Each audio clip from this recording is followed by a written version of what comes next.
என் நெஞ்சில் குடியிருக்கும்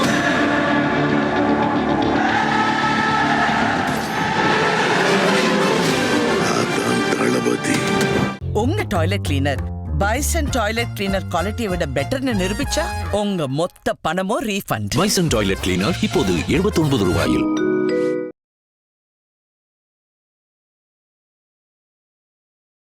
இதற்கு முன்னாடி அவருக்கு நடந்தப்பவே ஏதோ ஒரு அவருக்கு அரசியல் ரீதியான பஞ்சாயத்து அப்படின்லாம் சொல்லுவாங்க. ஸோ இப்போ அவர் அரசியல்லே நேரடியாக இருக்கும்போது இப்போ அவருடைய படத்துக்கு பிரச்சனைன்னும் போது அது பெரிய அளவுக்கு அவருக்கு ஒரு விளம்பரத்தை கொடுக்கும். அது நீங்கள் விரும்புறீங்களோ விரும்பலையோ, அது நெகட்டிவோ பாசிட்டிவோ அப்படி கிடையாது. ஒரு விளம்பரம் போய் சேருது. விஜய் ஜனநாயகன், விஜய் ஜனநாயகன்ற விஷயம் எங்க பார்த்தாலும் உங்களுக்கு போய் ஆட்டோமேட்டிக்கா சேர்ந்துருச்சு. பராசக்திக்கும் ஒரு 25 இடத்துல வந்து சென்சார் வந்து பண்ணியிருக்காங்க. என்ன சென்சார் பண்ணாங்க? தீ பரவட்டும்ன்றதே நீதி வெல்லட்டும்ன்ற மாதிரி சுஷ்டி பரவட்டும் நீதி வெல்லட்டும். ஓ, அடிப்படையே மாத்தியாச்சா? ஓகே, கதையவே வந்து கட்டிங்ல வந்து மாத்திட்டாங்க. அவங்க சென்சார்ல வந்து கட்டிங்ல அந்த கட்டிங் இல்ல, இந்த கட்டிங்ல தீ பரவட்டும்ன்றதுதான் அந்த படத்துடைய கோர்.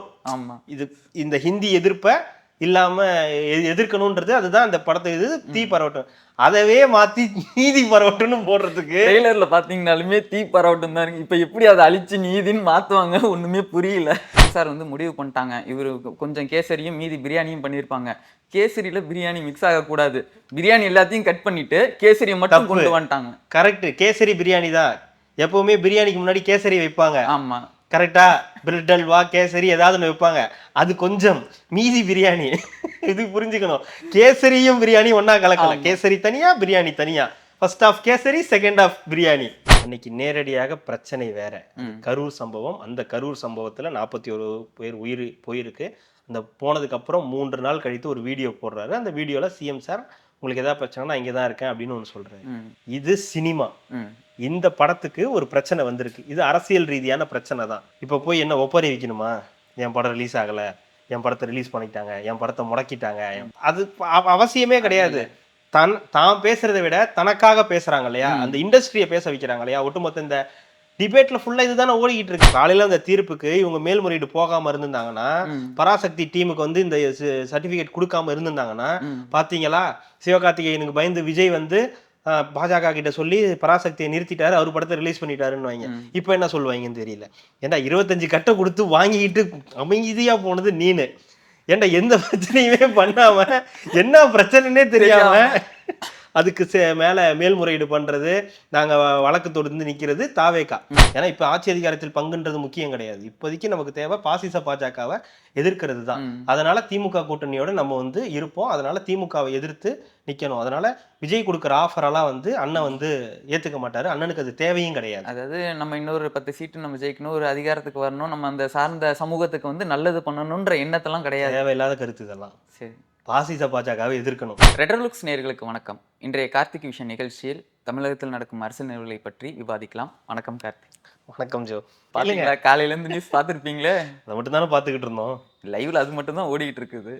ஜனநாயகன் காலையில பார்த்தீங்கன்னா உயர்நீதிமன்றத்துக்கு போயிருக்காங்க. அந்த இன்னைக்கு தீர்ப்பு கொடுக்குறேன்னாங்க. உடனே தீர்ப்பு கொடுத்துட்டாங்க. இது மாதிரி உடனே வந்து யூபாரிய சான்றிதழ் நீங்கள் வந்து வழங்கிடுங்க, இது பண்ணுங்க. அந்த மாதிரி வந்து திருப்பி மறு தணிக்கைக்கு வந்து அனுமதிக்க முடியாது, இது வந்து எதிரானது அப்படின்னு சொல்லிட்டு கேன்சல் பண்ணிட்டாங்க. உடனே இல்லை இன்றைக்கே நான் வந்து மேல்முறையீடு போவேன் அப்படின்னு சொல்லிட்டு திருப்பி அப்பீல் போயிருக்காங்க. போனதில் அவங்க ஒரு 4 கேள்வி கேட்டு ஒத்தி வச்சுட்டாங்க. 21ஆம் தேதி வரைக்கும் ஒத்தி வச்சுட்டாங்க.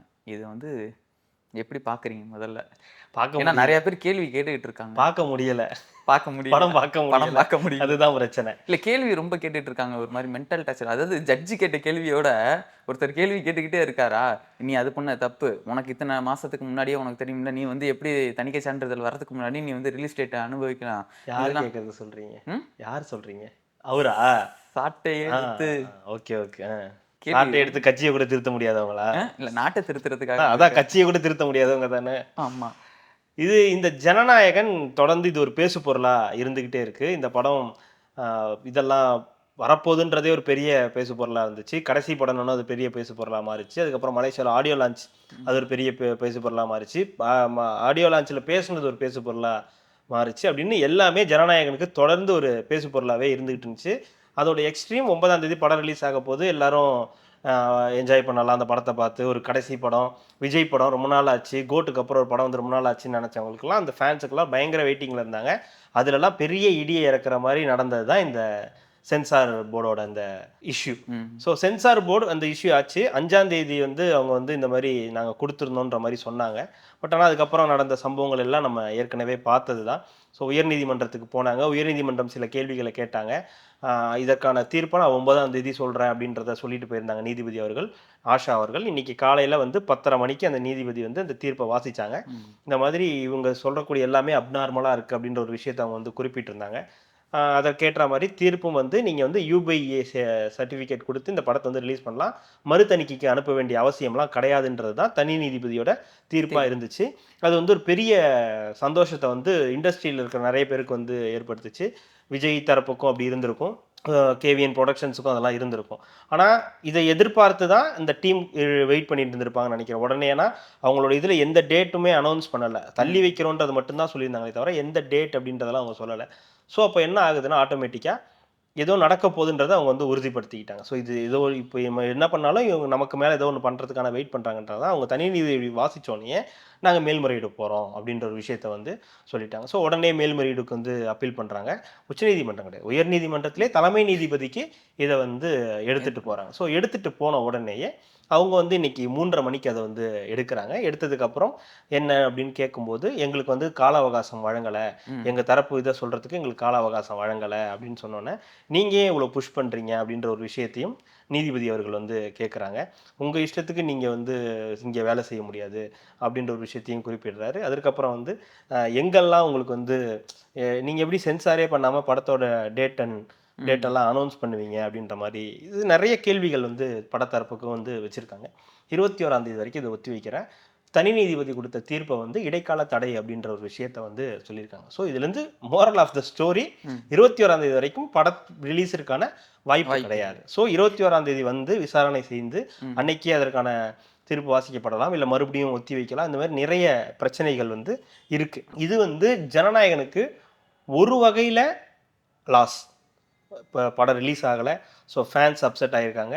நிறைய பேர் இந்த பொங்கல் ஹாலிடேஸ் என்ஜாய் பண்ணணும்னு நினச்சவங்களுக்கு விஜய் படம் வராது, அது ஒரு மைனஸ். படம் எடுத்து தயாரித்தாங்க இல்லையா, அவங்களுக்கு ஒரு நஷ்டம், பெரிய அளவு நஷ்டம் ஏற்பட்டிருக்கு. ஸோ பொருளாதார ரீதியாக அவங்க வந்து பிரச்சனையை சந்திப்பாங்க அப்படின்னு ஏகப்பட்ட பஞ்சாயத்துகள் இருந்தாலும், இதில் இன்னொரு முக்கியமான விஷயம் அரசியல் இதில் இருக்குன்றதை கவனிக்கணும். ஸோ இந்த பொலிட்டிக்கலாக விஜய்க்கு வந்து இது ஒரு மைலேஜ் கிடைக்கும். ஸோ பட்டி தொட்டி எங்கும் ஏற்கனவே நல்ல ஃபேமஸ். ஸோ இந்த படம் ரிலீஸ் ஆகலை அப்படின்றது இன்னும் பெரிய ரீச்சை வந்து அந்த கிராமங்களுக்கு, நகரங்களுக்கு, பார்க்குற எல்லாருக்கும். ஏதாவது இதற்கு முன்னாடி அவருக்கு நடந்தப்பவே ஏதோ ஒரு அவருக்கு அரசியல் ரீதியான பஞ்சாயத்து அப்படின்லாம் சொல்லுவாங்க. ஸோ இப்போ அவர் அரசியல்லே நேரடியாக இருக்கும்போது, இப்போ அவருடைய படத்துக்கு பிரச்சனைன்னும் போது அது பெரிய அளவுக்கு அவருக்கு ஒரு விளம்பரத்தை கொடுக்கும். அது நீங்கள் விரும்புகிறீங்களோ விரும்பலையோ, அது நெகட்டிவோ பாசிட்டிவோ அப்படி கிடையாது, ஒரு விளம்பரம் போய் சேருது. விஜய் ஜனநாயகன்ற விஷயம் எங்கே பார்த்தாலும் உங்களுக்கு போய் ஆட்டோமேட்டிக்காக சேர்ந்துருச்சு. ஸோ ஈஸியாக விஜய் வந்து போய் சேர்ந்துட்டார். ஸோ 21ஆம் தேதி வரைக்கும் படம் ரிலீஸ் கிடையாது, அவ்வளோதானே தவிர இந்த படம் வந்து தலைவா படம் மாதிரி கிடையாது, அங்கே ரிலீஸ் ஆகி இங்கே அந்த மாதிரி கிடையாது. ஓவராலாக படம் ரிலீஸ் கிடையாது. ஸோ எப்போ ரிலீஸ் ஆனாலும் ஃபெஸ்டிவல் தான், எப்போ ரிலீஸ் ஆனாலும் அவங்களுக்கு வந்து அது ஒரு கொண்டாட்டம் தான். ஸோ அது 21ஆம் தேதியோ 25ஆம் தேதியோ இல்லை அடுத்த மாதமோ ரிலீஸ் ஆனாலும் பிரச்சனை கிடையாது. ஆனால் இந்த ரிலீஸில் இன்னொரு பிரச்சனை இருக்குது. இந்த அனௌன்ஸ்மெண்ட் இருக்கு இல்லையா, எலெக்ஷன் அனௌன்ஸ்மெண்ட் இருக்கு இல்லையா, அதுக்கு முன்னாடி இந்த படம் ரிலீஸ் ஆக வேண்டிய கட்டாயம் இருக்குது. அதுக்கப்புறம்னா ஒரு அரசியல் தலைவராக இந்த படம் வந்து அவங்களுடைய ப்ரொபகண்டாவை வந்து பண்ணுற மாதிரி இருக்கும், அதற்கு ஒரு பூஸ்டாக இருக்கிற மாதிரியும் கூட பிரச்சாரங்கள் வரும். அதனால தடை பண்றது கூட வாய்ப்பு இருக்கு. இல்லை எனக்கு தெரிஞ்சு இந்த படத்தை ரிலீஸே பண்ண விடாம முடக்கிறதுக்கான வாய்ப்புகளும் இப்பவும் கூட இருக்கு. பெரிய இது கிடையாது. ஏன்னா நீங்க யோசிச்சு பாருங்க, எவ்வளவோ கமர்ஷியல் படம் தான் வந்திருக்கு. நீங்க சொல்ற மாதிரி இது பகவந்த் கேசரியோட ரீமேக்காவே இருந்தாலுமே கூட பகவந்த் கேசரிக்கு இல்லாத பிரச்சனை இந்த படத்துல என்ன வந்துட போகுதுன்னு ஒரு நேஷனல் அவார்டு வாங்கின படம், நேஷனல் அவார்டு வாங்கின படம், வாழையா படம் நேஷனல் அவார்டு வாங்கின படம். எவ்வளவு முறை அப்பவே புரிஞ்சுக்கலாமா, இது வந்து பகவந்த் கேசரியோட ஒரு சின்ன பிட்டு மட்டும்தான் எடுத்திருக்காங்க. அதுக்கு இடையில வந்து வினோத் வந்து நிறைய வந்து பொலிட்டிக்கல் ரீதியா வந்து ஒர்க் பண்ணியிருக்காங்கன்றது முழுக்க இது பகவந்த் கேசரியோட ரீமேக் இல்லைன்றது நம்ம இதுல இருந்தே எடுத்துக்கலாம். அதான் டோட்டல் 100% பகவந்த் கேசரியோட ரீமேக் அப்படின்னு சொல்ல முடியாது. ஸோ ஒரு அவுட்லைன், இல்லை ஒரு ஒரு 30% 40% அந்த மாதிரி வச்சுட்டு மீதியெல்லாம் ஹெச் வினோத்தோட ரைட்டிங்கில் இருக்கும் அப்படி. இது வாட் எவர் இட் இஸ், இது என்ன வேணா இருந்துட்டு போகலாம். அது பகவந்த் கேசரியோட 100% இருந்தாலும் பிரச்சனை இல்லை. ஸோ பகவந்த் கேசரியில் உங்களுக்கு பிரச்சனை இல்லைன்னா அப்போ இந்த படத்துலையும் பிரச்சனை இருக்கக்கூடாது. அப்போ இந்த படத்தில் மட்டும் எங்கே பிரச்சனை வருது, எங்கே அந்த லோகோ இஷ்யூ வருது அப்படின்ற ஒரு கேள்வி. அப்புறம் ஜட்ஜு ஒரு கேட்ட ஒரு மிக முக்கியமான கேள்வி, நீங்கள் வந்து வெயிட் பண்ணியிருந்தா வாங்கியிருந்துருக்கலாமே 4 நாளில்.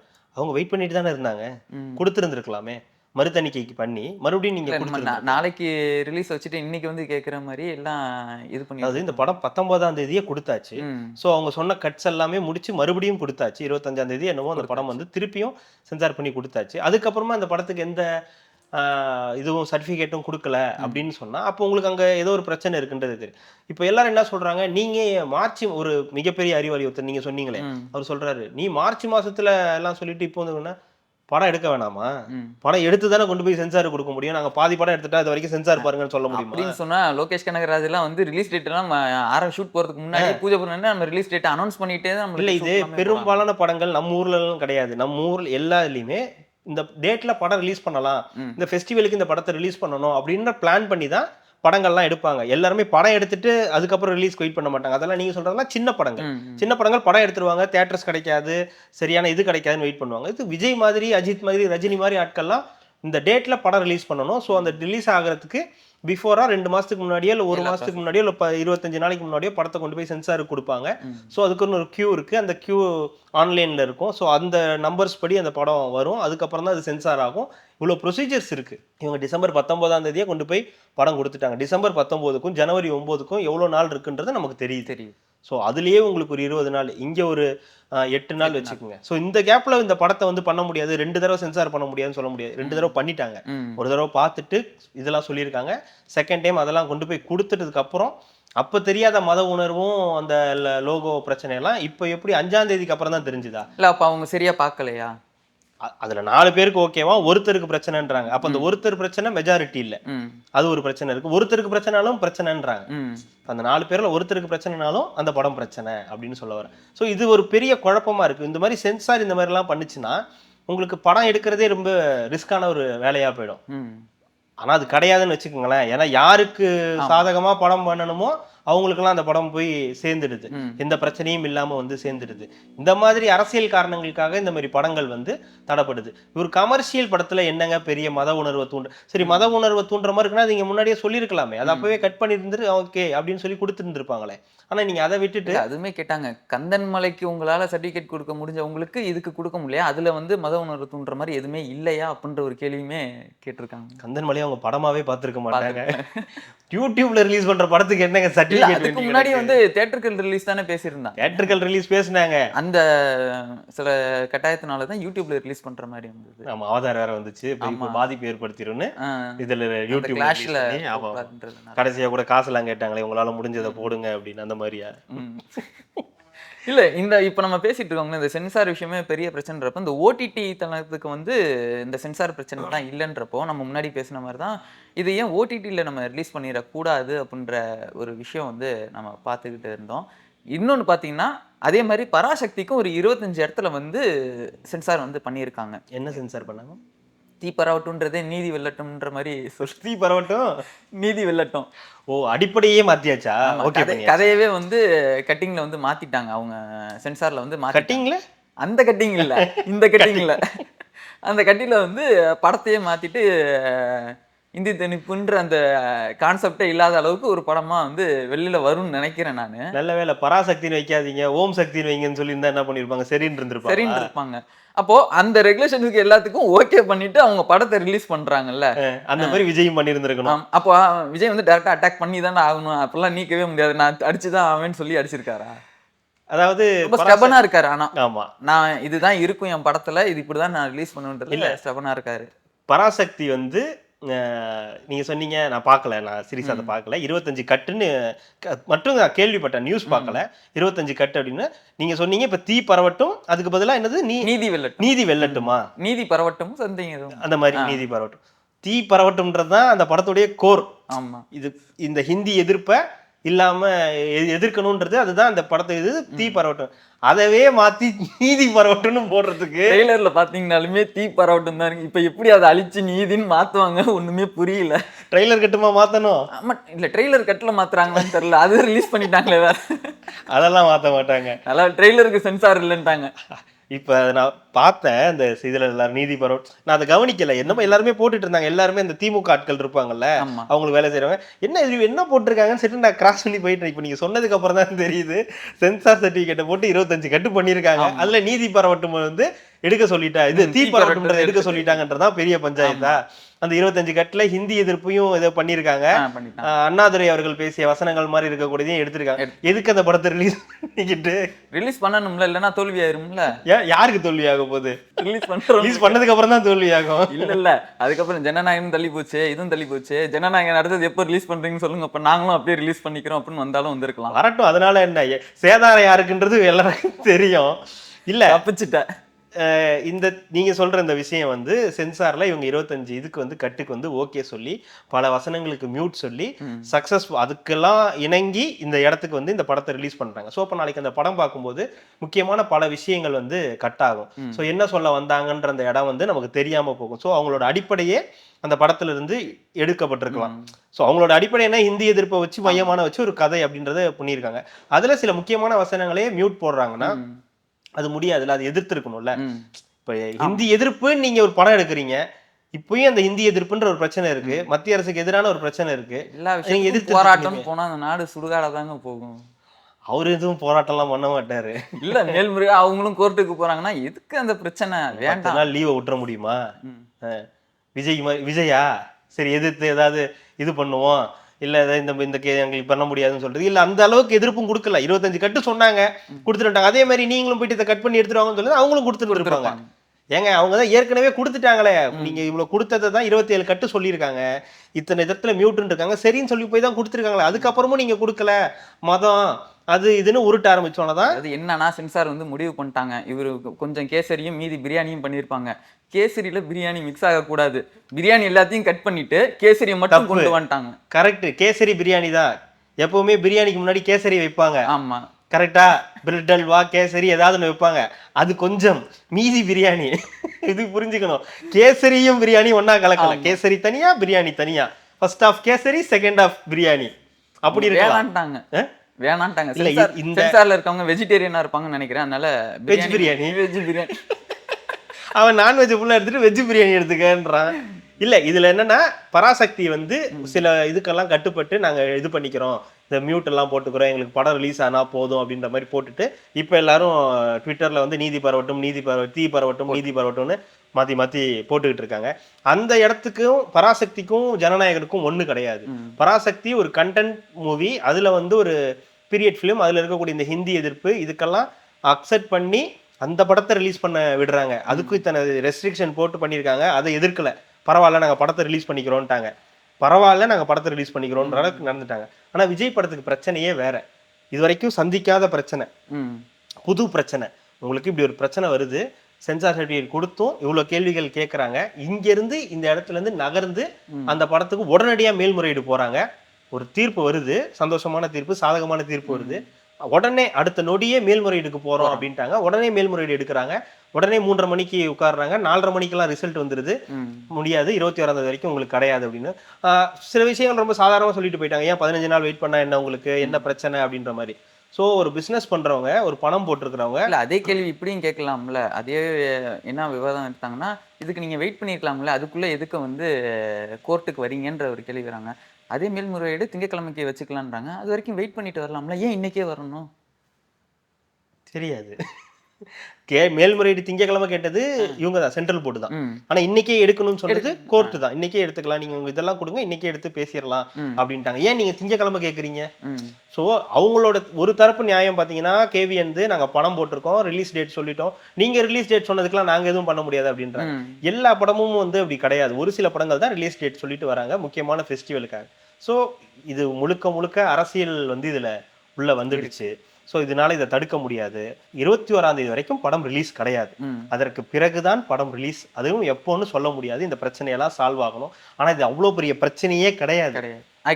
ஆக்கிட்டாங்க. இவங்க சொல்றாங்க நீங்க போய் சாதாரண விஷயம், நீங்க 2 நாள் வெயிட் பண்ணி தான், 2 நாள் இல்ல 2000 நாள் வெயிட் பண்ணாலும் இதுக்கு உடனே கொடுக்க மாட்டாங்க. அவங்களுடைய நோக்கம் வேற, இறங்கி இருக்க நோக்கம் வேற. அதற்கு அடிபணியாத வரைக்கும் இதெல்லாம் நடந்துகிட்டே இருக்கும். அப்படி அடிபணியானா படமும் கூட ரிலீஸ் ஆகாம போலாம். அந்த இடத்துக்கு அந்த எக்ஸ்ட்ரீம் வரைக்கும் கூட நகர்றதுக்கான வாய்ப்புகள் இருக்கு. இந்த படம் ரிலீஸ் ஆனா நிறைய பிரச்சனைகள் வரும் அப்படின்னு கூட அடுத்து வரும். இப்போ நீங்க உடனடியே நீங்க நினைக்கிறீங்களா இந்த படம் வந்து சென்சார் கொடுத்தோன்னா படம் ரிலீஸ் ஆகி நல்லபடியா வந்து நடத்திடலான்னு? வாய்ப்பே கிடையாது. அதுக்கப்புறம் நிறைய பிரச்சனைகள் வரும், ஏகப்பட்ட பஞ்சாயத்துகள் வரும். இப்போ என்ன, இப்போ இந்த இதுக்கு வந்து பராசக்தியை ரிலீஸ் பண்ணிடுவாங்க. இதோட ரிலீஸ் டேட் தெரிஞ்சோன்னா அடுத்த ஒரு படத்தை இறக்கணும்னு பார்ப்பாங்க. ஒரே நாள் அன்னைக்கு ஒரு டேட்ல கம்பல்சரி இந்த ஒரு படத்தை இறக்கணும் அப்படின்னு ஒரு முடிவுக்கு வந்துடும். ஸோ இது நடந்துகிட்டு தான் இருக்கும். அதனால ஜனநாயகன்றது இந்த விஷயம் ஒரு வகையில விஜய்க்கு ஒரு மைனஸா இருந்தாலும் இது பெரிய பிளஸ் தான். இது எக்ஸ்ட்ரீம் வரைக்கும் போகும். பிஜேபி எதிர்ப்பு, பிஜேபி உள்ள வருது எல்லாம். ஸோ இதுல முக்கியமான விஷயம் எல்லாரும் கேட்கறது, விஜய் ஏன் பேச மாட்டேங்கிறாரு? கரெக்டுங்களா? அந்த கேள்வி உங்களுக்கு தோணுச்சா? ஏன் விஜய் பேச மாட்டேங்கிறாரு? உங்களுக்கு ஏதாவது ஐடியா இருக்கா ஏன் பேச மாட்டேங்கிறாரு? நிறைய பேர் கேட்டாங்க, சிஎம் சார் நான் இங்கே தான் இருக்கேன், என்னைய வந்து நீங்க அரெஸ்ட் பண்ணுங்க, நான் ஆஃபீஸில் தான் இருக்கேன்னு சொல்லிட்டு வீடியோ வெளியிட்டவங்களுக்கு இதுக்கு பதில் சொல்லுங்க, இதை பத்தி ஏன் பேசவே மாட்டேங்கிறீங்க அப்படின்னு சொல்லிட்டு நிறைய பேர் கேட்டுக்கிட்டு இருக்காங்க. அவர் ஏன் வாயை திறக்கல? நிறைய பேர்ல முக்கியமானவர் திமுக காரர் ஒருத்தர். திமுக உடைய ராஜீவ் காந்தி அவர்கள் ஏதோ பொறுப்புல இருக்காரு. என்ன பொறுப்புன்னு தெரியல. இளைஞரணியில ஏதோ சம்திங் பொறுப்புல இருக்காரு. சிஎம் சார் இங்க இருக்க பாருங்களேன், எதிர்கட்சியாக நாங்க அதிமுகவை தான் பாக்குறோம், பலகீனமா இருந்தாலும் நாங்க அதிமுகவை தான் பாக்குறோம்னு அவங்களுடைய துணை முதலமைச்சர் சொன்னாலுமே கூட இல்ல உங்களுக்கு கொஞ்சம் கூட இதுவே இல்லை, கூரே இல்லை, அவங்களோட எதிரி விஜய் தான் சொல்லி ராஜீவ் காந்தி சொல்றாரு. உதயநிதிக்கு தெரிய மாட்டேங்குது. அந்த அளவுக்கு வாயிலிருந்து வர வார்த்தை மட்டும்தான் நீ இல்லன்னு வருது. உள்ளுக்குள்ள உள்ளுக்குள்ள உங்களுக்கு விஜய் தான் வந்து எதிரியா வந்து பாத்துக்கிட்டு இருக்க, எதிர்கட்சியாவே வந்து பாக்குறாங்க. ராஜீவ் காந்தி அவர்கள் என்ன சொல்றாருன்னா, இந்த மாதிரி நீங்க வந்து சிஎம் சார் அன்னைக்கு வந்து சொன்னீங்களே, இன்னைக்கு அன்னைக்கு நேரடியாக பிரச்சனை வேற. கரூர் சம்பவம், அந்த கரூர் சம்பவத்துல 41 பேர் உயிர் போயிருக்கு. அந்த போனதுக்கு அப்புறம் 3 நாள் கழித்து ஒரு வீடியோ போடுறாரு. அந்த வீடியோல சிஎம் சார் உங்களுக்கு ஏதாவது பிரச்சனைனா இங்கே தான் இருக்கேன் அப்படின்னு ஒன்று சொல்றாரு. இது சினிமா. இந்த படத்துக்கு ஒரு பிரச்சனை வந்திருக்கு. இது அரசியல் ரீதியான பிரச்சனை தான். இப்போ போய் என்ன ஒப்பறை வைக்கணுமா? என் படம் ரிலீஸ் ஆகலை, என் படத்தை ரிலீஸ் பண்ணிட்டாங்க, என் படத்தை முடக்கிட்டாங்க, அது அவசியமே கிடையாது. தான் பேசுறதை விட தனக்காக பேசுறாங்க இல்லையா, அந்த இண்டஸ்ட்ரியை பேச வைக்கிறாங்க இல்லையா. ஒட்டுமொத்த இந்த டிபேட்ல ஃபுல்லா இதுதானே ஓடிக்கிட்டு இருக்கு. நீங்க நேரத்துக்கு என்ன பேசியிருக்கணும், நியாயப்படி என்ன எடுப்பாங்க? அதிமுக பாமக கூட்டணி என்ன எடுக்கும், என்ன பண்ணும்? தேமுதிக 2.0 நீங்க போயிட்டு இருக்குது. அந்த நான் ஒண்ணு சொன்னா நீங்க ஆதித்யா டிவி எடுத்து நடுவுல விடுவீங்க. சிரிப்புதான் சொன்னீங்க முக்கியம். அப்ப அதுவும் மாநாடு தானே?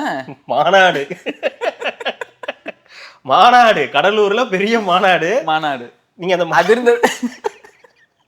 அதிர்ந்தது கடலூர்.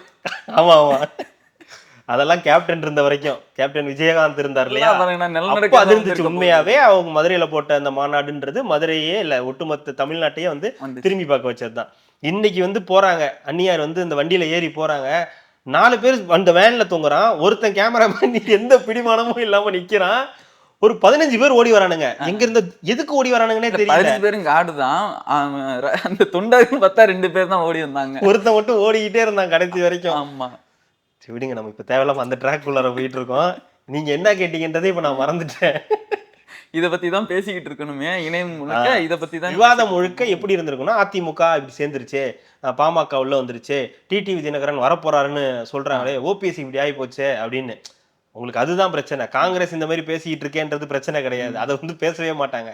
ஆனா அதே நேரத்துல இந்த ஒட்டுமொத்த டிபேட்டையும் விஜயை நோக்கி திருப்பி இருக்கு.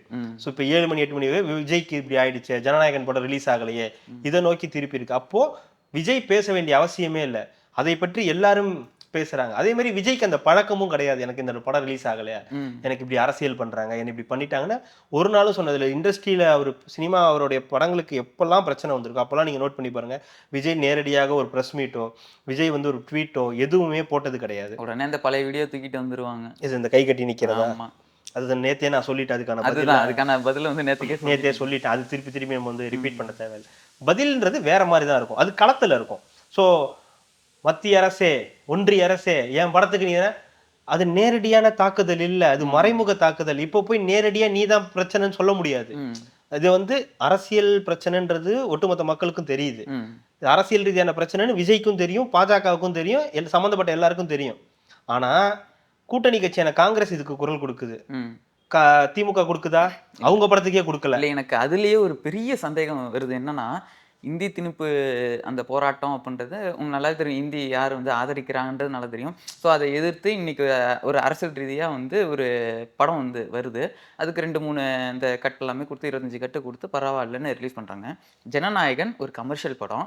பட் ஆனால் அந்த கமர்ஷியல் படத்தில் இந்த மாதிரி வன்முறை தூண்டுறதெல்லாம் இருக்குன்னு அதுக்கு சென்சார் வந்து கொடுக்க மறுக்குது. மத்தியில் இருக்க அது பாஜக தான் இருக்குது. பாஜக எதிர்ப்பில் வந்து திமுகவா இல்லை தாவேக்காவா அப்படின்னு பார்க்கும்போது திமுகவை எதுவுமே பண்ணல, தாவேக்காவை போட்டு அடிக்குதுன்னா அப்போ உண்மையான பாஜக எதிர்ப்பு அப்படின்றது திமுக கிடையாது, தாவேக்கா தான் அப்படின்றது நம்ம பார்க்கலாமா? இதைத்தான் வந்து நரேட்டிவ்ன்றாங்க. இப்போ நீங்க சொன்னீங்க இல்லையா, இவ்வளோ நீண்ட ஒரு இதை சொன்னீங்க இல்லையா, இதைத்தான் நரேட்டிவ். தாவேக்கா பாஜகவை எதிர்ப்பதுல பெரிய குறியா இருக்கிறது தாவேக்கா தான் அப்படின்னு சொல்லி விஜயும் அமித்ஷாவும் நாடகம் போடுறாங்களாம். புரியுதா உங்களுக்கு? நல்ல வேலை இன்னைக்கு இந்த சர்டிபிகேட்டை இவங்க வந்து வாங்கிட்டாங்க பராசக்தி டீம். இல்லைன்னு வச்சுக்கோங்க இது வேற மாதிரி. ஒருவேளை இன்னைக்கு காலையில வந்த தீர்ப்புக்கு பாஜக வஞ்சிக்குது. காலையில வந்த தீர்ப்புக்கு இவங்க மேல்முறையீடு போகாம இருந்திருந்தாங்கன்னா, பராசக்தி டீமுக்கு வந்து இந்த சர்டிபிகேட் கொடுக்காம இருந்திருந்தாங்கன்னா, பாத்தீங்களா சிவகார்த்திகேயனுக்கு பயந்து விஜய் வந்து பாஜக கிட்ட சொல்லி பராசக்தியை நிறுத்திட்டாரு, அவர் படத்தை ரிலீஸ் பண்ணிட்டாருன்னு வாங்க. இப்ப என்ன சொல்லுவாங்கன்னு தெரியல. ஏன்டா 25 கட்டை கொடுத்து வாங்கிட்டு அமைதியா போனது நீனு. ஏன்டா எந்த பிரச்சனையுமே பண்ணாம என்ன பிரச்சனைன்னே தெரியாம அதுக்கு மேல மேல்முறையீடு பண்றது, நாங்க வழக்கு தொடர்ந்து நிக்கிறது தாவேக்கா. ஆனா இவங்களோட நரேட்டிவ் என்னன்னா, நாங்க தான் பாஜக எதிர்க்கிறோம், நீங்க டாக் டீம் போட்டு 2 பேரும் ஒன்னா இருக்கீங்க அப்படின்னா. இதை பாஜகவை எதிர்க்கிறது அப்படின்றது திமுக மட்டும்தான் அப்படின்றத தொடர்ந்து அதை கட்டமைச்சுக்கிட்டே இருக்காங்க. நாங்க மட்டும்தான் பிஜேபி எதிர்க்க முடியும், வேற யாராலையும் எதிர்க்க முடியாது, நாங்க மட்டும்தான் மூர்க்கமா எதிர்க்க முடியும். மூர்க்கமா எதிர்த்திருந்தீங்கன்னா நீ இந்த 25 கட்டுக்கு நீ ஒத்துருக்கவே மாட்டேன், நீ இதுக்கு வந்து எந்த இதுலயும் சமரசம் பண்ணிருக்க மாட்டேன். கருத்து சுதந்திரத்தில் அந்த இதுல வந்து எங்களோட இதுல வந்து நீங்க தலையிடணும், நீங்க அப்போ நீங்க வந்து இதாகல. சோ விஜய் வந்து அதுக்கு சமரசம் ஆகல. ரெண்டாவது சமரசம் ஆகிற இடமும் கிடையாது. அவங்க சொல்றது கட்டுக்கு நாங்க ஓகே சொல்லிட்டோம், நீங்க வந்து படத்தை ரிலீஸ் பண்ண விடாம எவ்வளவோ பிரச்சனைகள் கொடுத்தீங்க, அதுக்கு தான் அவங்க வந்து போயிருக்காங்க. அதுக்கும் அந்த 10 நாளுக்கு இப்போ சொல்லிட்டாங்க வராது, வாய்ப்புகள் இல்லை அப்படின்ற மாதிரி சொல்லிட்டாங்க. ஸோ இந்த பிஜேபி எதிர்ப்பை அவங்க வந்து தொடர்ந்து கூர்மைப்படுத்தணும், அது திமுக மட்டும்தான் பண்ணணும், திமுக மட்டும்தான் பிஜேபி எதிர்ப்புல இருக்கு அப்படின்றத காட்டுறதுக்காக செய்யக்கூடிய விஷயம். இதே நேரத்துல தான் காங்கிரஸ் ஆதரவு கொடுக்குது. காங்கிரஸ் தொடர்ந்து அவங்க கூட வரத்துக்கான பயணப்படுறதுக்கு ஒரு விருப்பத்தை வந்து தொடர்ந்து சொல்லிக்கிட்டே இருக்காங்க. காங்கிரஸும் திமுகவும் காங்கிரஸை கயட்டி விடுற நிலைமைக்கு வந்துட்டாங்க. தயவு செய்து போயிடுங்க, உங்களுக்கு வச்சுக்கிட்டு எங்களால மாரடிக்க முடியல, நீங்களாவது. அதாவது திமுக என்ன பண்ணணும்னா என்னைக்குமே நீ வெளியே போன்னு சொல்லாது, ஆனா நீ வெளியே போன்னு சொல்லாம சொல்லும், ஏதாவது ஒரு சைகை காட்டிக்கிட்டே இருக்கும். நீயே புரிஞ்சுக்கோ, எக்கோசிஸ்டத்தை வச்சு பேச வச்சுக்கிட்டே இருக்கு. இவனுங்க மோசமானவனுங்க, இவனுங்க அப்படி இப்படி, நீ ஜெயிச்சிருக்க முடியுமா வச்சிருக்க முடியுமான்னு எக்கோசிஸ்டத்தை வச்சு பேச வச்சுக்கிட்டே இருக்காங்க. இப்போதான் இங்கதான் நடக்க போகுது, ஏதோ ஒரு ட்விஸ்ட் நடக்க போகுதுன்றது இதுதான் தெரியுது, இப்ப நடந்துட்டு இருக்கு. ஸோ இந்த பிஜேபி எதிர்ப்பு அப்படின்றத விஜய் வந்து அது நடந்துகிட்டே இருக்கு. அது வந்து ஒரு சைலண்டான ஒரு விஷயமா நடந்துகிட்டு இருக்கு. முன்னாடியும் பாத்தீங்கன்னா பிஜேபியே ரொம்ப சாஃப்டா தான் அடிக்கிறாரு, பேசுறவங்க பிஜேபின்றத பேச மாட்டேங்கிறாங்க அப்படின்றப்போ, அது அப்படி பேசாதப்போ கொஞ்சம் கம்மியா இருக்கும்போது இந்த அளவுக்கு அடிக்கிறாங்க அப்படின்றப்போ இதுக்கு மேல திருப்பி எடுத்து பேசுவாரா? ஏன்னா இவ்வளவு பிரச்சனை வந்துருச்சுன்றதுக்கு அப்புறமேட்டு இனி பிஜேபியை நம்ம அடிச்சுதான் ஆகணும். ஏன்னா இப்ப நடக்க போறது சட்டமன்ற தேர்தல் அப்படின்றதுனால நம்மளுக்கு வந்து டிஎம்கே தான்றப்போ இப்ப பிஜேபியும் அடிச்சுதான் ஆகணும்ன்ற கட்டாயத்துக்கு வந்துட்டாரு. காவலன் படத்தப்போ அவருக்கு பிரச்சனை கொடுத்தது யாரு? திமுக. எல்லாருக்கும் தெரியும். இதுல வந்து மறைக்கிறதுக்கு இல்லை, திமுக தான் பிரச்சனை பண்ணுச்சு. உதயநிதி ஸ்டாலின் தான் பிரச்சனை பண்ணாரு. அவங்க 2 பேருக்குள்ள ஒரு பிரச்சனை இருக்குன்னு உதயநிதி ஸ்டாலினே சொல்லியிருக்காங்க. அப்போ விஜய் வந்து என்னைக்காவது வந்து என் படத்துக்கு திமுக பிரச்சனை பண்ணுது, எனக்கு வந்து ஆதரவு கொடுங்க அப்படின்னு என்னைக்குமே அவர் கேட்டதில்லை. அந்த காவலன் படத்துக்கு பிரச்சனை வந்ததுக்கு அப்புறம் அவர் எடுத்த அந்த முடிவு தான் அந்த 2011 தேர்தலில் ஜெயலலிதா அவர்கள் கூட வந்து சப்போர்ட் பண்றது அப்படின்னு சொல்லி. ஸோ அது வரைக்கும் அவங்க திமுக சப்போர்ட்டராக தான் இருந்தாங்க. விஜயும் சரி அவங்க அப்பாவும் சரி திமுக ஆதரவு நிலைப்பாடு, திமுகவுக்கான நிலைப்பாட்டில் தான் இருப்பாங்க. ஏன் ஈவன் பாசத்தலைவனுக்கு பாராட்டு விழாலாம் கூட வந்து விஜய் வந்து பேசியிருக்காரு, அவருக்கு வந்து செலவு வைக்கணும், கலைஞர் அவர்களுக்கு செலவு வைக்கணும்லாம் வந்து பேசியிருக்காரு. அப்போ வந்து பஞ்சாயத்து பண்ணது அஜித் தான். அவங்களுக்கு இப்போ பிரச்சனை இப்போ அஜித்தா இருந்தாங்க. இப்போ நண்பர் வந்து அஜித் தான். அவருடைய ரேஸுக்கு போறது வைக்கிறது, போட்டோ எடுத்து போடுறது மாப்பிள்ளை அப்படின்னு அவரு தான் பண்ணிக்கிட்டு இருக்காரு. ஸோ இப்போ விஜய் வந்து காவலன் அப்போ பிரச்சனை பண்ணப்போ அவர் வந்து பெருசா இது பண்ணலை. அவரோட திருப்பி இந்த பதிலடி அப்படின்றது 2011 தேர்தலில் சப்போர்ட் பண்ணுறதா தான் இருந்துச்சு. ஸோ அப்பயும் அவர் வந்து காட்டிக்கல. 2014லையும் அவருக்கு லைகா ப்ரொடக்ஷன்ஸோட பிரச்சனை, அந்த படத்துக்கு நிறைய தமிழ் ஆதரவாளர்கள்லாம் பிரச்சனை பண்ணாங்க. ஸோ அப்பயும் அவர் வந்து என் படத்துக்கு பிரச்சனை ஆயிடுச்சுன்னு அவர் வந்து சொல்லவே இல்லை. என்னவோ அதை எடுங்க, முடிவுன்றதை அப்படி தான் கொடுத்தாங்க. இது சர்க்கார் படத்தப்போ அவருக்கு நிறைய பிரச்சனை வந்துச்சு. அதுக்கு முன்னாடி அந்த கதையே திருட்டு கதை அப்படின்னு சொன்னதுக்கப்புறம் பாக்கியராஜ் அவர்கள் தான் அப்போ அந்த குழுவோட தலைவராக இருந்தார். சாந்தன் வந்து பயங்கரமான விஜய் ஃபேனு. அப்போ வந்து பேசும்போது பாக்கியராஜ் அவர்கள் வந்து விஜய்கிட்ட பண்ணும்போது, இந்த மாதிரி என்னப்பா இந்த மாதிரி வந்திருக்கு, என்னப்பா பண்ணுறதுன்னு, சார் என்ன இதுவோ உரிய நடவடிக்கை அதை நீங்கள் எடுங்க சார், அதுலலாம் ஒன்றும் பிரச்சனை கிடையாது, யாருக்கும் சாதக பாதகம்லாம் பார்க்காதீங்க, தப்புனா தப்புன்னு நீங்கள் இது பண்ணிடுங்க சார். அதுக்கேற்ற மாதிரி சர்க்கார் படத்தில் கதை திருட்டு கதை தான் சொல்லி அவருக்கு ஏதோ ஒரு சன்மானம் மாதிரி வழங்கி ஃப்ரண்ட்டில் அவருடைய பேர் போடணுன்ற அளவுக்கு அது வந்து. ஸோ விஜயோட எதிர்ப்பு வார்த்தைகள்லேருந்து வராது. என் படத்தை இது பண்ணிட்டாங்க, அடிச்சிட்டாங்க அப்படின்னு இந்த அழுகிறது, சிம்பத்தி கிரியேட் பண்ணுறது, இதெல்லாம் நடக்காது. சைலண்ட்டாக இருக்கும். அது சரியான நேரத்தில் அதுக்கான பதிலடி கொடுக்கணுன்றது தான் அவரை ஃபாலோ பண்ணுற எல்லாரும் சொல்லக்கூடிய விஷயம். ஸோ அதனால வந்து இது தேர்தலில் எதிரொலிக்கும். ஸோ இப்போ நீங்கள் வந்து பார்த்தீங்கன்னா இது தேர்தலில் தான் எதிரொலிக்கும். அவர் தீர்க்கமாக முடிவு பண்ணிட்டாரு என்டிஏக்குள்ளார அவர் போகிறது இல்லைன்னு. ஸோ அது ஒரு ப்ளஸ் பாயிண்ட் அவருக்கு. என்டிஏக்குள்ளே போக மாட்டார். ஸோ இவ்வளோ பிரச்சனை பண்ணியிருக்காங்க பிஜேபி. ஸோ அந்த எதிர்ப்பு ஃபுல்லாக விஜய்க்கு தான். சாரி, ஏன்னா எங்களை வந்து நீங்கள் டார்கெட் பண்ணுறீங்களா, உங்களை நாங்கள் டார்கெட் பண்ணுறோம்னு சொல்லி அதிமுக பிஜேபி கூட்டணிக்கு இது ஒரு பிரச்சனை. ரெண்டாவது திமுகவையும் இழுத்து போட்டு அடிக்கிறாரு. ஸோ திமுகவை அடிக்கும்போது என்ன ஆகும்னா ஆட்டோமேட்டிக்காக திமுக எதிர்ப்பு, பிஜேபி எதிர்ப்பு, இது எல்லாமே அவர் கை கொடுக்கும். நான் ஜெயிக்கும் தோக்கும் இதெல்லாம் பேசலை. இது எல்லாமே விஜய்க்கு ப்ளஸ் பாயிண்டாக தான் மாறிட்டு. இந்த ஜனநாயகனை பொறுத்த வரைக்கும் படம் ரிலீஸ் ஆகாதது வேணா ரசிகர்களுக்கு ஒரு ஏமாற்றமாக இருக்கலாம். ஆனால் அரசியல் ரீதியாக விஜய்க்கு வந்து ஒரு பெரிய ஏற்றத்தை வந்து இந்த ஜனநாயகன் ரிலீஸ் ஆகாதது கொடுக்கும். அதனால ரசிகர்கள் வந்து கவலை கொள்ள வேண்டாம். படம் எப்போ ரிலீஸ் ஆனாலும் உங்களுக்கு ஜாலி தான், அதில் ஒன்றும் பெரிய இதெல்லாம் இருக்காது. பட் கொஞ்சம் டிலே ஆகும். இந்த மாதம் எண்டுலையோ இல்லை அடுத்த மாதம்லையோ படம் ரிலீஸ் ஆக அதிக வாய்ப்பு இருக்கு. இவ்வளோ பிரச்சனையிலையுமே கட்சியோட வேலைகளும் ஓரளவு அப்படியே போயிட்டு இருக்கு. நடக்கணும்ல, இதுக்காக படம் ரிலீஸ் ஆகலன்றதுக்காக கட்சியை மறந்துட முடியுமா? இன்னைக்கு பாத்தீங்கன்னா 12 பேர் வந்து நியமிச்சிருக்காங்க. இந்த தேர்தல் அறிக்கையை வந்து ரெடி பண்றதுக்கு ஒரு 12 பேர் நியமிச்சிருக்காங்க. இதை நம்ம எப்படி பார்க்கலாம்? என்னதான் பிரச்சனை இருந்தாலும் நான் இதுல வந்து ஸ்டெடியா இருக்கோம், இந்த ஒர்க் நம்ம எதுலையுமே ஸ்டாப் ஆகல. என்னன்னா எல்லாருமே அந்த வேலையை ஆரம்பிச்சிட்டாங்க. தாவேக்கம் கொஞ்சம் டிலே, திமுக முன்னாடியே ஆரம்பிச்சுட்டாங்க. அடுத்தடுத்து கனிமொழியோட தலைமையில் ஒரு 12 பேரை வந்து அறிவிச்சு போயிட்டு இருக்காங்க. ஏடிஎம்கேவும் அதை அறிவிச்சு அவங்கவுங்களும் அந்த ஊருக்கு பயணப்பட்டுட்டு இருக்காங்க. ஸோ டிவிக்கே இந்த மேட்டர்லாம் கொஞ்சம் லேக் ஆனதுனால கொஞ்சம் ஸ்டாப் பண்ணாங்க. ஸோ இதுக்கு மேலேயே இதை ஸ்டாப் பண்ண முடியாதுன்றதுனால அருண்ராஜ் தலைமையில் அதை வந்து நியமிச்சிருக்காங்க. அருண்ராஜ், ஜேசிடி பிரபாகர், ராஜ்மோகன் அப்படின்னு ஒரு 12 பேர் வந்து இப்போ சேர்ந்த மயூரி, இவங்க இந்த காங்கிரஸ், இந்த 12 பேர் வந்து சேர்த்துருக்காங்க. ரொம்ப முக்கியமான ஒரு இடத்துக்கு நகர்ந்திருக்காங்க தாவேகா. ஸோ தேர்தல் அறிக்கையை தயார் பண்ணணும், அதை கொண்டு போய் சமர்ப்பிக்கணும் கட்சியில். ஸோ என்னெல்லாம் மக்கள் எதிர்பார்க்குறாங்கன்ற விஷயத்த வந்து இது பண்ணணும். சுணக்கம் காட்டக்கூடாது. இந்த விஷயத்தில் வந்து டிலே பண்ணாமல் சீக்கிரம் முடிக்கணுன்றது தான். ஸோ ஒரு பக்கம் இந்த பிரச்சனைகள், இன்னொரு பக்கம் இந்த கட்சி வேலைகளும் நடந்துகிட்டு இருக்கு. இன்னும் கொஞ்சம் கட்சி பரபரப்பாக செயல்பட்டுச்சுன்னா அது இன்னும் கொஞ்சம் தேர்தல் அறிக்கை யார் முதல்ல கொடுக்குறாங்கன்ற ஒரு விஷயம் இல்லை. ஆல்ரெடி என்னன்னா காப்பி பேஸ்ட்ன்ற அந்த ஒரு நரேட்டிவ்ன்றது இருக்குது. ஆனால் இந்த தேர்தல் அறிக்கையை தாவேக்கா முதல்ல கொடுக்குமா இல்லை வந்து கொஞ்சம் டிலேவா தான் அது டிலேவா கொடுத்தாங்கன்னா எங்களோட காப்பி பேஸ்ட் தான். ஆல்ரெடி திமுக கொள்கை தான் வந்து அப்படியே காப்பி பண்ணியிருக்கீங்கன்னு ஒரு பேச்சு எழும்பிட்டு இருக்குன்றப்போ தேர்தல் அறிக்கை இதே மாதிரி மாத்தி கொடுத்தா எம்ஜிஆர் ஃபார்முலா தாங்க அப்படியே ரஜினி ஃபார்முலா தான் விஜய் படத்துல. ஸோ அதனால ஒன்றும் அது ஃபெயிலியர்லாம் ஆகலை. மாதிரி அந்தந்த காலத்துக்கு ஏற்ற மாதிரி அவங்கவுங்க அப்படியே வந்து மாற்றிக்கிட்டாங்க. ஸோ அதனால் இந்த காப்பி பேஸ்ட்டுன்றதெல்லாம் வேறு விஷயம். சில விஷயங்கள் எல்லாமே ஒத்து போகும். எல்லாருமே நல்லது செய்யணும்னு நினைக்கும் போது ஒவ்வொரு இலவசம் கொடுப்பாங்க. இப்போ அதற்காக வந்து டிவி கொடுத்தப்ப மிக்சி கிரைண்டர் கொடுக்கறது தப்பாயிடும்னு சொல்லி கொடுக்காம விட்டாங்களா? அப்படிலாம் இல்லை, கொடுக்க தான் செய்வாங்க. அது மக்களுக்கு கொடுக்க வேண்டிய ஒரு விஷயம்னு அவங்க நினைக்கிறாங்க. அந்த மாதிரி இவங்களும் ஏதாவது அவங்க சொல்றதையே இவங்க வந்து கொஞ்சம் மாற்றி சொல்லலாம். இல்லை எனக்கு செஞ்சு ரொம்ப சர்ப்ரைஸாக தாவேக்கா ஃபர்ஸ்ட் அதை கூட கொடுக்கலாம். எப்படி ஆட்சி அதிகாரத்தில் பங்குன்னு ஃபர்ஸ்ட் போட்டு உடைச்சாரோ அந்த மாதிரி கிண்டல் பண்றாங்க. இருங்க, அதுக்கு வரேன். ஆட்சி அதிகாரத்தில் பங்குன்றது சொன்னாரோ, யாருமே சொல்லாத விஷயத்த சொன்னாரோ, அது வந்து இப்போ ஒரு பெரிய இதுவா இருக்கு இல்லையா? அது மாதிரி தாவேக்காவும் ஃபர்ஸ்ட் சொல்லலாம், இல்லை தேர்ட் கூட சொல்லலாம். அது இல்லை விஷயம். நல்ல திட்டங்களை சொல்றாங்களா, நல்ல வாக்குறுதிகளை கொடுக்குறாங்களா, அது ஒரு நல்ல ஆப்ஷனா இருக்கும். நீங்க சொன்ன இடத்துக்கு இப்போ வரேன். ஆட்சி அதிகாரத்தில் பங்குன்றது ஆஃபர்னு சொல்லி திருமாவளவன் அவர்கள் சொல்லியிருக்காரு. ரொம்ப கரெக்டான இதுதான். ஆஃபர் வந்து கொடுக்கவே கூடாது. ஆஃபர்ன்றது இருக்கவே கூடாது. திரைமறைவுல தான் இருக்கணும். அப்படி இருந்தாதான் உங்களுக்கு கடைசி வரைக்கும் இந்த ஆட்சி அதிகாரத்தில் பங்குன்றது உங்களுக்கு கிடைக்காமலே இருக்கும். ஏன்னா இப்ப ஆட்சி அதிகாரத்தில் பங்குன்றது முக்கியம் கிடையாது. இப்போதைக்கு நமக்கு தேவை பாசிச பாஜகவை எதிர்க்கிறது தான். அதனால திமுக கூட்டணியோட நம்ம வந்து இருப்போம். அதனால திமுகவை எதிர்த்து நிக்கணும். அதனால விஜய் கொடுக்குற ஆஃபரெல்லாம் வந்து அண்ணன் வந்து ஏத்துக்க மாட்டாரு. அண்ணனுக்கு அது தேவையும் கிடையாது. அதாவது நம்ம இன்னொரு 10 சீட்டு நம்ம ஜெயிக்கணும், ஒரு அதிகாரத்துக்கு வரணும், நம்ம அந்த சார்ந்த சமூகத்துக்கு வந்து நல்லது பண்ணணுன்ற எண்ணத்தெல்லாம் கிடையாது. தேவையில்லாத கருத்து இதெல்லாம். சரி. பாசிச பாஜகவை எதிர்க்கணும். ம் அதுக்காக படிச்ச பசங்க நீங்க ம் நடிகர் பின்னாடி போலாமா? நான் உங்களை சின்னதுலேருந்து படிக்க வச்சு டிகிரி வாங்க வச்சிருக்கேன். இன்னைக்கு டிகிரியை வாங்கிட்டு நீங்க திடீர்னு வந்து பால்வாடி குழந்தையோட போய் வந்து தலைவன்றீங்களே, என்னால் எப்படி ஏற்றுக்க முடியும்? இதுக்கு தான் நீங்கள் படிச்சீங்களா அப்படின்ற அளவுக்கு அண்ணன் சொல்றாரு. படிக்க வைக்கிறது எல்லாம் கரெக்டு தான். 18 வயசுக்கு மேலானா அது இவங்கெல்லாம் அவங்களுடைய உரிமைன்னு சொல்றாங்க. பெற்றவங்களுக்கே அந்த இது இல்லைன்ற போது நீங்க படிக்க வச்சேன் அதை செஞ்சேன் நீங்க இப்ப ஏன் சொல்லி காட்டக்கூடாது? அது தப்பு.